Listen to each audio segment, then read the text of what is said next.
Всем привет! Вы на канале Планета Земля. И сегодня мы поговорим о пумах. Что мы знаем о них? Скорее всего, немного. Многие слышали, немногие видели. У некоторых были кроссовки или спортивный костюм с логотипом кошечки и названием на заграничном Puma. Только и всего. Но мы сегодня, здесь и сейчас, поговорим о ней поподробнее. Где живут, кого жуют и как выглядят эти необыкновенные крупные кошки.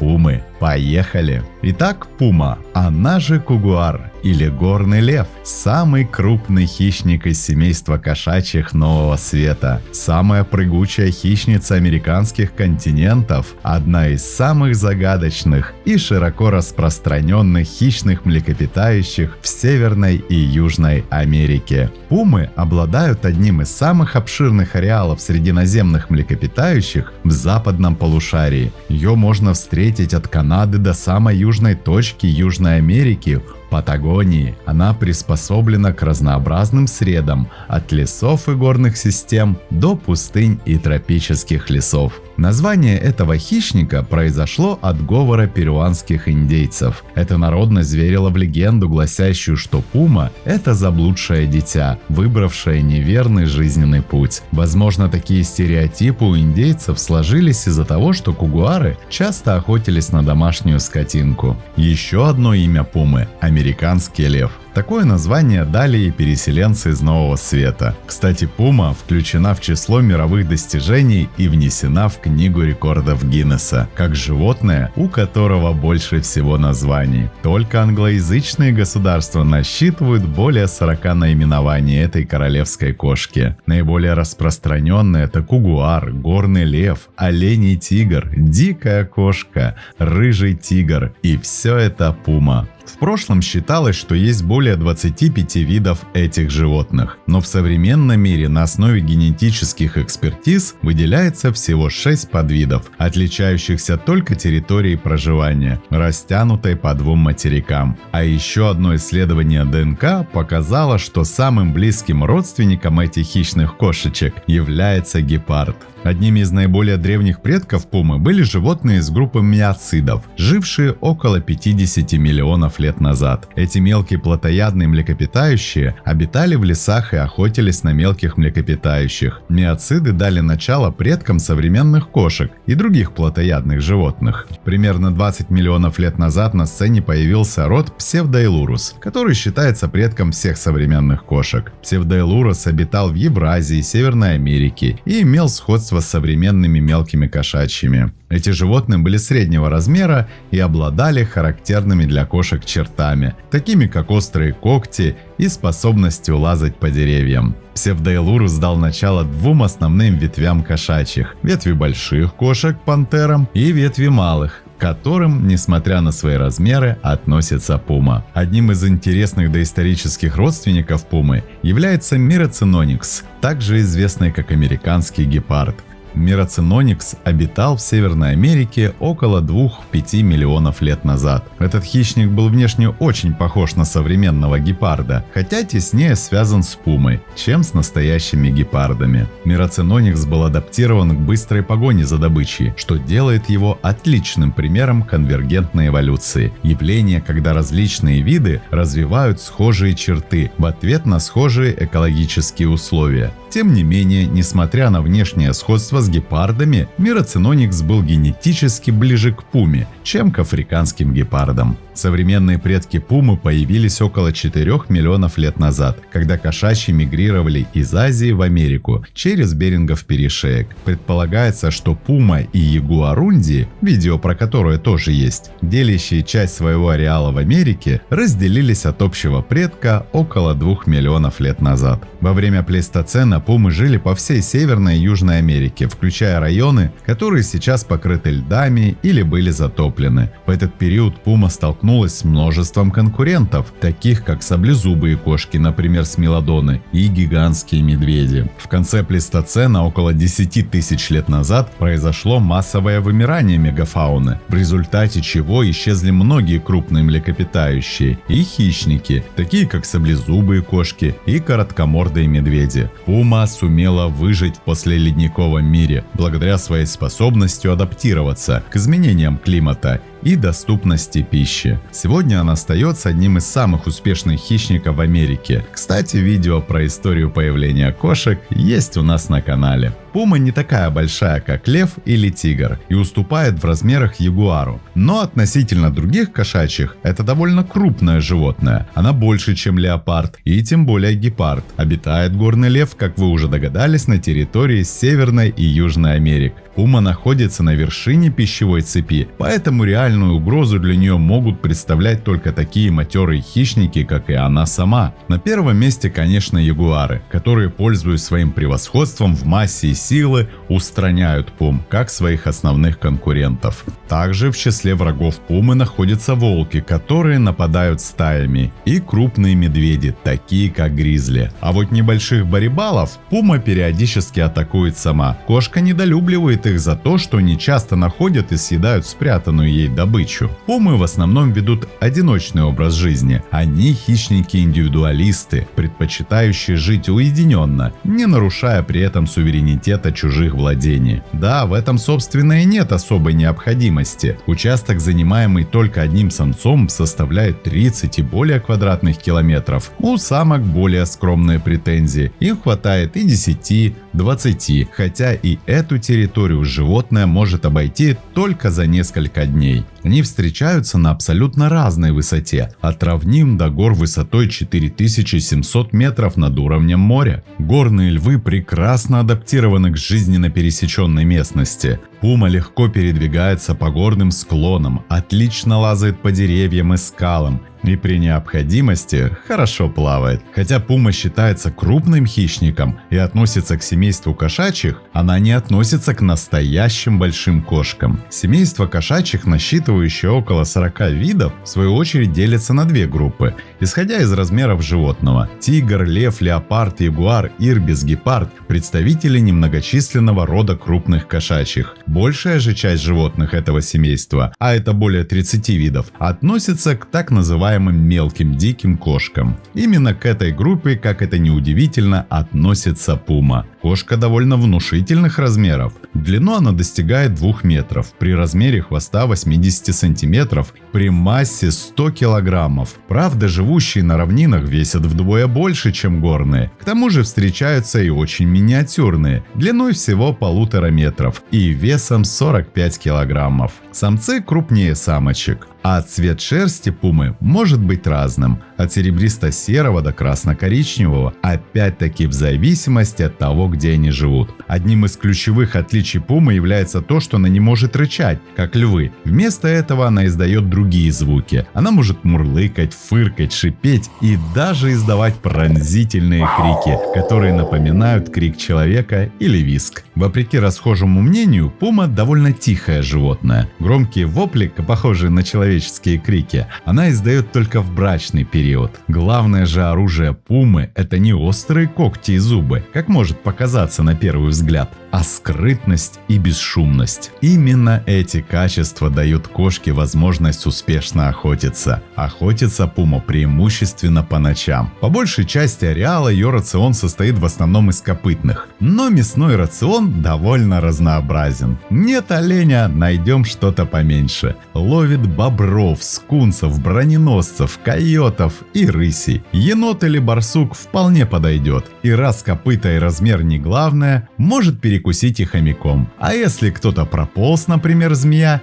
или прыгнул не в том месте, как лягушка, тоже пойдет на обед. И на пернатую дичь может поохотиться, да и на рыбалку сходить полакомиться рыбкой тоже может. А попадется аллигатор, его ждет та же участь. Расслабиться никому не даст. Зачаровывающая красота и грациозность пум сочетаются с хладнокровностью и кровожадностью. Обладая невероятной силой, ловкостью и отвагой, они всегда вызывали у людей противоречивые чувства. Но на первом первом месте всегда стоял страх. И не без основания, ведь у жертвы, выбранной пумой, будь то зверь или человек, практически нет шансов уцелеть. В 8 случаях из 10 пума одерживает верх. Но самое интересное, что в отличие от многих крупных кошачьих, пумы очень редко нападают на человека, предпочитая его избегать, нападая в основном на скот, который гуляет под присмотром. Умные кошечки правильно делают, что не связываются с людьми, хотя за последние 100 лет в Северной Америке были задокументированы около 130 нападений, причем 28 нападений привели к гибели людей. Нападения пумы со смертельным исходом крайне редки и происходят гораздо реже, чем, например, смертельных укусов змей, о которых в год во всем мире в среднем погибает до 50 тысяч человек, так что все познается в сравнении. А кем пума любит полакомиться, так это гуанако, которые весят около 100-120 килограммов. И этого мяса вполне достаточно, чтобы не оставаться голодной в течение нескольких дней. Конечно, если нет маленьких спиногрызов. Но нужно отметить, что охота на гуанако непростая задача. Эти американские верблюды с обостренным обонянием, а также хорошим зрением и слухом. Им не составит труда обнаружить хищника задолго до его атаки.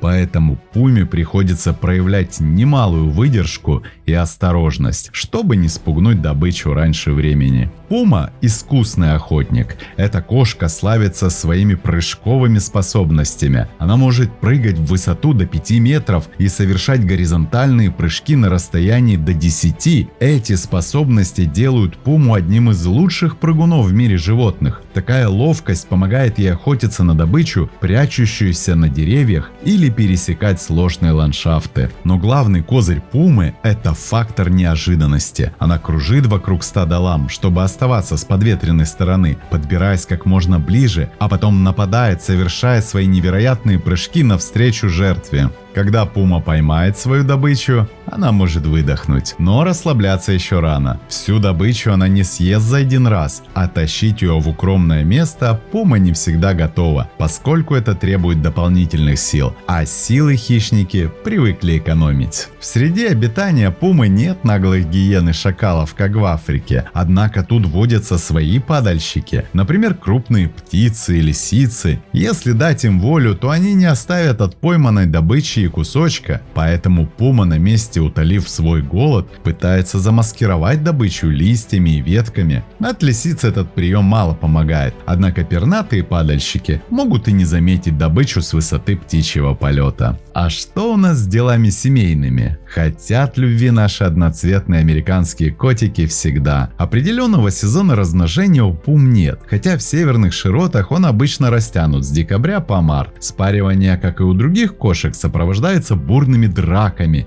и громкими криками мужчин. Во время ухаживания животные издают громкие мяукающие звуки, которые слышны на удаление более 3 километров. Порой около одной самочки собирается несколько самцов, и тогда создается конфликтная ситуация, сопровождаемая кровавыми драками за право быть сильнейшим. Верность друг другу пару сохраняет недолго, всего несколько дней, после чего самец покидает супругу. Самка же во время всего периода беременности, длящегося около 100 дней, заботится о себе сама, и участие в воспитании собственных отпрысков самец не принимает. Период беременности составляет обычно до 96 дней. В помете от 1 до 6 детенышей, весом до 400 грамм и длиной около 30 сантиметров. Окрас у них коричневый с черными пятнышками, который меняется к годовалому возрасту. Глазки у котят открываются спустя 8-10 дней. В это же время у них прорезаются первые зубки, и они начинают играть. Интересный факт: возраст у молодняка пумы определяют по ее зубам. К 4 месяцам прорезаются все молочные зубы, которые вскоре выпадают, и к 6-8 месяцам начинают резаться постоянные. В 2 года вырастают все зубы. С возрастом они стачиваются и темнеют. В возрасте 6 недель пумята начинают питаться взрослой пищей, однако продолжают пить молоко. В это время у матери непростая пора.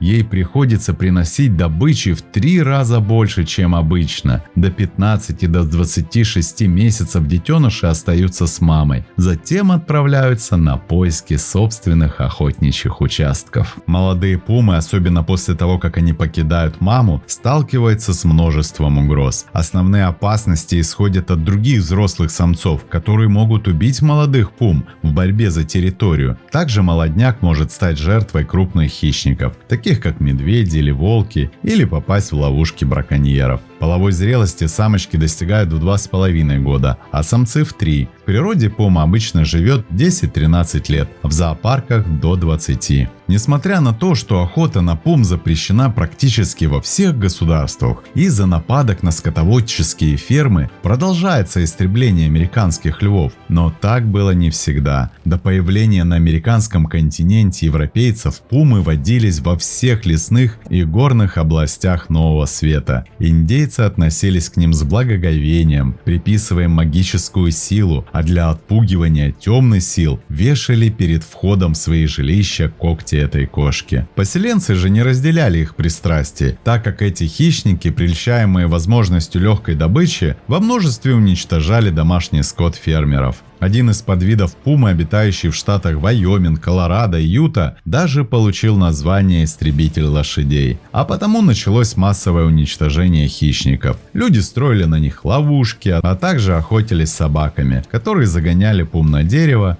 где они становились удобной мишенью для стрелков. За убийство пумы во многих штатах выплачивали даже премию. Парадокс, но исчезновение этих животных привело фермеров к гораздо более разрушительным последствиям. Стремительно увеличивалась популяция броненосцев, которые изрыли все поля. Домашний скот, попадая в их норы, ломал ноги и погибал. Но несмотря на очевидную нецелесообразность истребления, эти большие кошки были полностью уничтожены во многих местах своего прежнего ареала. Столь стремительное сокращение их популяции не могло не вызвать тревогу у защитников живой природы. Началась активная борьба за сохранение вида. Британская Колумбия, а за ней и другие западные штаты, кроме Аризоны, не только прекратили выплату премий за уничтожение пум, но и вообще запретили или существенно ограничили охоту на них. И все же последствия истребления оказались весьма ощутимыми. Сейчас под угрозой исчезновения находятся некоторые подвиды пум. Прежде всего флоридская пума, ареал которой ограничен только штатом Южная Флорида. В основном в труднодоступных для человека местах национального парка Эверглейдс. К 2017 году общая численность флоридской пумы оценивалась примерно в 270 особей. Пумы играют важную роль в экосистемах, в которых они обитают,